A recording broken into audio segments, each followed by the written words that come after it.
Morning বন্ধুরা, কেমন আছো তোমরা সবাই? আশা করছি তোমরা সবাই অনেক অনেক ভালো আছো। নতুন আরও একটি ব্লগে সবাইকে জানাচ্ছি শুভ সকাল। এখন ঘড়িতে বাজে 10টা আর আমার সমস্ত কাজকর্ম সারা হয়ে গেছে। আজকে যেহেতু শনিবার, নিরামিষ আজকেও আমাদের। তোমরা তো জানো আমি শুক্র শনি দুদিনই নিরামিষ খাই। আর তোমাদের দাদাভাইও কাজে বেরিয়ে গেছে। আমার রান্নাবান্না কমপ্লিট হয়ে গেছে। আর এদিকে দেখতে পাচ্ছ এই যে আমাদের রাস্তা পরিষ্কার হচ্ছে। মিউনিসিপ্যালিটি থেকে রাস্তা পরিষ্কার করছে, এখনও পুরো রাস্তা কমপ্লিট হয়নি। ওই দিকটাও হয়ে গেছিলো আর আমাদের বাড়ির সামনে একটুখানি করে আজকে ওরা রেখে চলে গেছে, আবার হয়তো কালকে আসবে। যাই হোক, জায়গায় জায়গায় দেখো ঘাসগুলো তুলে স্তূপ বানিয়ে দিয়ে চলে গেছে। এগুলো নিয়ে যাবে ওরা, পুরো কমপ্লিট হলেই গাড়িতে করে নিয়ে চলে যায় নোংরাগুলো। সকাল সকাল আমি রান্নাবান্না সেরে এখন চলে আসলাম বিছনা গোছাতে। মেয়ে ঘুম থেকে তো দেরিতে ওঠে, তোমরা জানোই। এখন যেহেতু গরমে ছুটি রয়েছে সেই কারণে। আর আমার রান্নাবান্না কমপ্লিট হয়ে গেছে, দাদাভাই খেয়ে দিয়ে কাজে বেরিয়ে গেছে ও খাবার নিয়ে। আর আমি বাইরে থেকে জামা কাপড়গুলো তুলে এনেছি।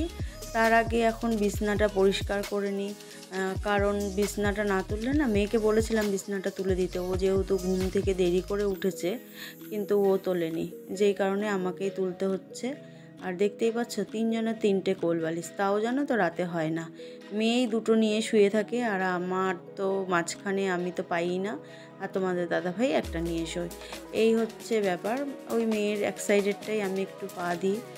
যাই হোক, ওর দিকে কাত হয়ে ঘুমালে পরে ওইটুখানি দিতে পারি।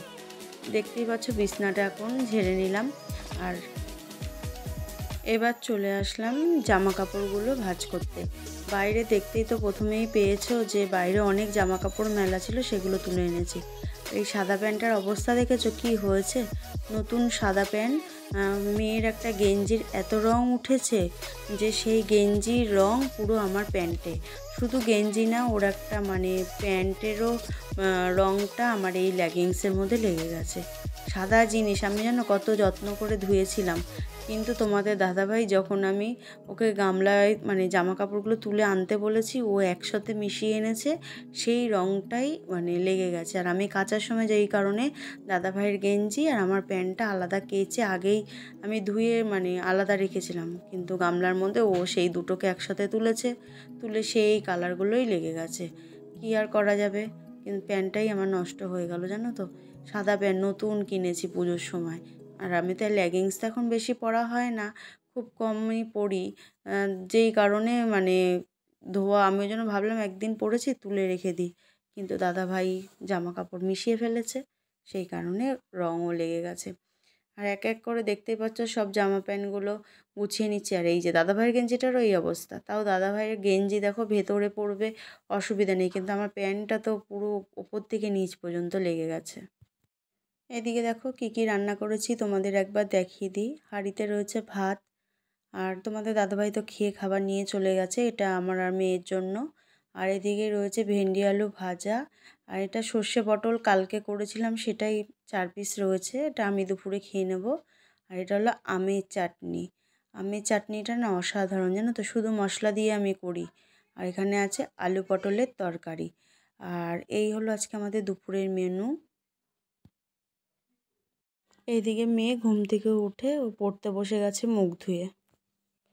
মেয়ে পড়তে বসছে আর এদিকে আমি চলে আসলাম ঝাঁটা নিয়ে ঘর ঝাড় দিতে। ভাবলাম যে ও পড়ছে আর আমিও ঘর বারান্দাটা ঝাড়পোছ করে নিই, ঝাড় দেওয়া হয়ে গেলে মোছাও হয়ে যাবে। আর রোজই ভাবি যে পুরো ঘর আজকে মুছবো না, কিন্তু সেই মুছতে গেলে তখন মনে হয় একটা যখন মুছছি আর একটাও পুরো মুছে ফেলি, যেই কারণে পুরো ঘর বারান্দাগুলোই মুছে, ঝাড় দিয়ে মুছে নিই। তারপরে মেয়ে আর আমি দুজনা মিলে একসাথে টিফিন খেয়ে নেবো, আর তারপরে বাসনগুলো মাজবো। আর বাসন না মাজিনি কারণ আজকে এখনও তো টিফিন খাওয়া হয়নি। এবার চলে আসলাম সকালে টিফিন খেতে। আমি নিয়ে নিয়েছি রুটি, ভেন্ডি আলু ভাজা, আর মেয়ে খাবে হলো ক্রিম পাউরুটি, ওর পিসি দিয়েছিল সেই রুটিটাই ও খাবে সকালবেলা টিফিন। সকালে পরে আর ভিডিও করা হয়নি, স্নান ধান করে কটা জামা কাপড় ছিল কেচে এখন বসে পড়েছি সোজা খাবার খেতে। টিফিন নিয়ে বসে পড়েছি দুজনা মিলে, মা আর মেয়ে, দেখতেই পাচ্ছ। আর এই যে সারাক্ষণ শুধু বদমাইশি চলবে। ও ফটো তুলতে গেলেও এরকম করে, আর মানে ভিডিও যখন করি তখন এরকম 2 আঙ্গুল সব সময়। এই যে বান্ধবীও রয়েছে দুজনা। গুড ইভিনিং বন্ধুরা। দুপুরে পরে আর তোমাদের সাথে ভিডিও করা হয়নি। দুপুরে খেয়ে দিয়ে একটু শুয়েছিলাম, তারপরে উঠে দেখতেই পাচ্ছ সেজেগুজে কটা রিলস করলাম। তারপরে মেয়েকে হলো জন্মদিনে নিমন্ত্রণ ছিল, ওকে দিয়ে আসলাম। তারপরে গেলাম গমকলে আটা আনতে। আটা নিয়ে এসে এখনও জামা চেঞ্জ করিনি, একটু শুয়ে রয়েছি। আবার মেয়েকে আনতে যেতে হবে, ও যেহেতু জন্মদিনে গেছে, ও ফোন করলে ওকে নিয়ে আসবো। আর আজকে রাতে তো রান্না কিছু করার নেই, শুধু 4টে রুটি করব, তাহলেই হয়ে যাবে। তরকারি করা আছে দুপুরে আলু পটলের তরকারি রয়েছে আর মিষ্টি রয়েছে, এটা দিয়ে রাতে আমাদের খাওয়া হবে। আর মেয়ের তো নিমন্ত্রণ খাবে, যেই কারণে আজকে রান্নাবান্না অনেকটাই চাপ কম। ভাতও রয়েছে কটা, দেখি দাদাভাইয়ের জন্য শুধু ভাবছি কটা রুটি করব। যাই হোক বন্ধুরা, সারাদিনের আজকে ব্লগটা তোমাদের কাছে কেমন লাগলো? আর আজকে আমি ভীষণ খুশি, আজকে আমার ইউটিউব ফ্যামিলি 250 জন পূর্ণ হলো। তোমাদেরকে অনেক অনেক ধন্যবাদ আমার পাশে থাকার জন্য। আর যারা এখনও পর্যন্ত আমার চ্যানেলটি সাবস্ক্রাইব করোনি, তাদের কাছে অনুরোধ রইল চ্যানেলটি সাবস্ক্রাইব করে পাশে থাকো। আর পাশে থাকা বেলটি অল করে রেখো, যাতে নতুন নতুন ভিডিও তোমাদের কাছে দেওয়া মাত্র নোটিফিকেশান পৌঁছে যায়। যাই হোক, এইভাবেই তোমরা সাপোর্ট করো, যাতে আমি অনেক বড় হতে পারি। আর আমার অনেক স্বপ্ন রয়েছে, যেগুলো নিজে চাই পূর্ণ করতে, তাই চেষ্টা করছি। জানি সময় লাগবে, অনেকটাই সময় লাগবে, কারণ ইউটিউব ফেসবুক এগুলো হলো অনেকটাই ধৈর্যের ব্যাপার। কিন্তু কি বলো তো, আমি না ফোনের বিষয়ে কিছু জানিই না, আর ফোনের সেট আপগুলোও ঠিকঠাক আমি জানি না। ইউটিউব ভিডিও দেখে আমি চ্যানেলটা জাস্ট ক্রিয়েট করেছিলাম, করে তারপরেও 1-1.5 মাস আমি কোনো ভিডিও দিইনি। চ্যানেল ক্রিয়েট করেছিলাম ঠিক আমার শ্বশুরমশাই মারা গেছিলেন 15ই নভেম্বরে, আর আমি চ্যানেলটা ক্রিয়েট করেছিলাম 11ই নভেম্বরে। যাই হোক, করে শ্বশুরমশাই যে মারা যাবেন সেটা তো জানি না, অনেক দিন আগে আমার চ্যানেল ছিল।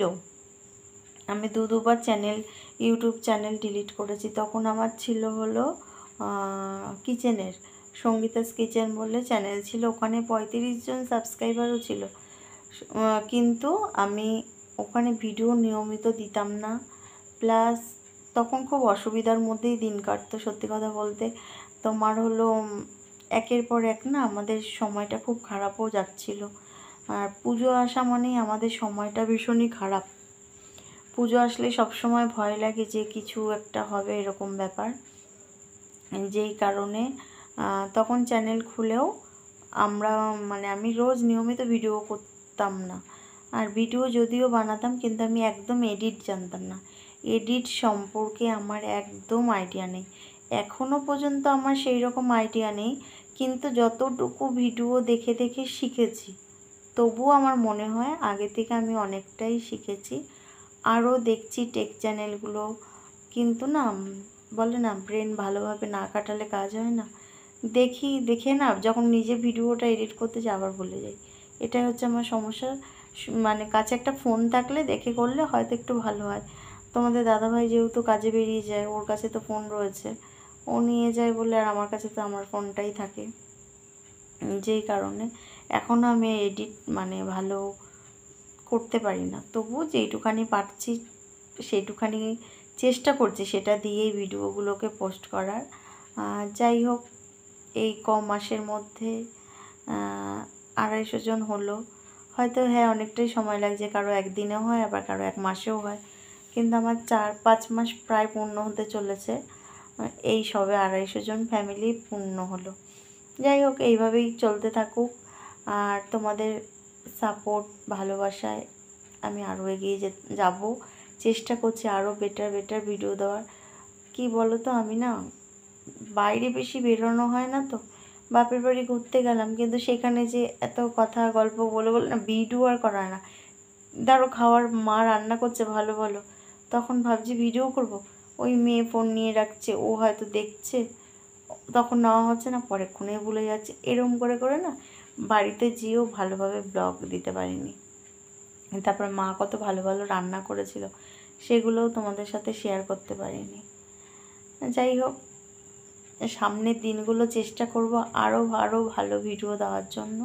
তোমরা পাশে থেকো আর আমাকে এইভাবে সাপোর্ট করো। তোমাদের সবাইকে অনেক অনেক ভালোবাসা। আর আরও এগিয়ে যেতে চাই, বড় হতে চাই, কি বলবো, ভাষা নেই। যাই হোক, ইউটিউবে 250 জন ফ্যামিলি পূর্ণ হয়েছে, আর ফেসবুকে 7.5K হয়েছে। কিন্তু ফেসবুক পেজটাও আমি জানি না যে আমার চ্যানেলটা সঠিকভাবে মানে হয়েছে কি না। দেখা যাক, একজন দিদিভাইয়ের টেক চ্যানেলে ভিডিও দেখছি, ইচ্ছে আছে তার সাথে যোগাযোগ করে যাব। আমি চাইছিলাম যে একবারে 500 সাবস্ক্রাইবার পূর্ণ হোক, তারপরেই দিদিভাইয়ের কাছে যেয়ে চ্যানেলটা ভালো করে সেটিং করিয়ে আসবো। যাই হোক, চ্যানেল হয়তো কোনো কিছু আমার ভুল আছে, যেই কারণে আমার ভিউজগুলো প্রচণ্ড ডাউন। আর একটা কি বলো তো, আমি না নিয়মিত ঠিক টাইমে ভিডিওটা আপলোড করতে পারি না। কখনো রোজ ভাবছি আপলোড করব, টাইমে ধরো নিয়ে বসছি, সেদিন হয়তো নেটের সমস্যায় দেরি হয়ে যাচ্ছে।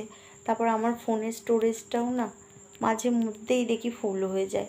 মানে 7 মিনিট 10 মিনিটের ব্লগ ভিডিও যখন দিতে যাই, তখন দেখছি মানে স্টোরেজ ফুল হয়ে যাচ্ছে। কেন হয় জানি না, তবুও সব ভিডিও ডিলিট করেছি। আগে আমার ফোনে প্রচুর অ্যাপ ছিল, এখন তো একটা অ্যাপও নেই। মানে ইউটিউব, ফেসবুক, মানে এই কটা, ইনস্টাগ্রাম, এই 3-4টে অ্যাপ রয়েছে, এছাড়া কোনো অ্যাপ নেই। তাও মানে, আর ভিডিও রোজ ভিডিও দেওয়ার পরে আমি ভিডিওগুলো ডিলিট করে দিই, তারপরেও দেখছি স্টোরেজ ফুল। তোমাদের কারো এরকম হয় কি না একটু কমেন্ট করে জানিও, আর কেন হয় সেটাও আমাকে একটু জানিও। কোন অপশানে গেলে মানে এরকম হবে না। আমার কিন্তু মেমোরি কার্ড ভরা রয়েছে, তারপরেও এরকম হয়ে যাচ্ছে। যাই হোক বন্ধুরা, অনেক কথা বললাম তোমাদের সাথে, ভালোই লাগলো, সময়টাও আমার কাটছে এইভাবেই। এতক্ষণ ধরে ফেসবুক মানে ঘাঁটছিলাম, ফেসবুকে রিলসের অনেকগুলো কমেন্ট করছিলাম। আমি জানি না, মানে ফেসবুক সম্পর্কে আমার কোনো আইডিয়া নেই। সবাই রিলস করে ছাড়ে, আমারও ইচ্ছে হয় যে ছাড়ি, জানি হয়তো ভালো হয় না, তবু চেষ্টা করছি। চেষ্টা করতে তো কোনো দোষ নেই। যাই হোক, তোমরা ফেসবুকে আমার ভিডিও দেখো, ভালো লাগলে লাইক কমেন্ট করো আর পাশে দেখো। সবাইকে টাটা। যাই হোক, গুড নাইট। আজকে ব্লগটা এখানে শেষ করে দিচ্ছি, দেখা হবে নতুন আরও একটি ব্লগে। ততক্ষণ তোমরা সবাই সুস্থ থেকো, ভালো থেকো, সবাইকে টাটা।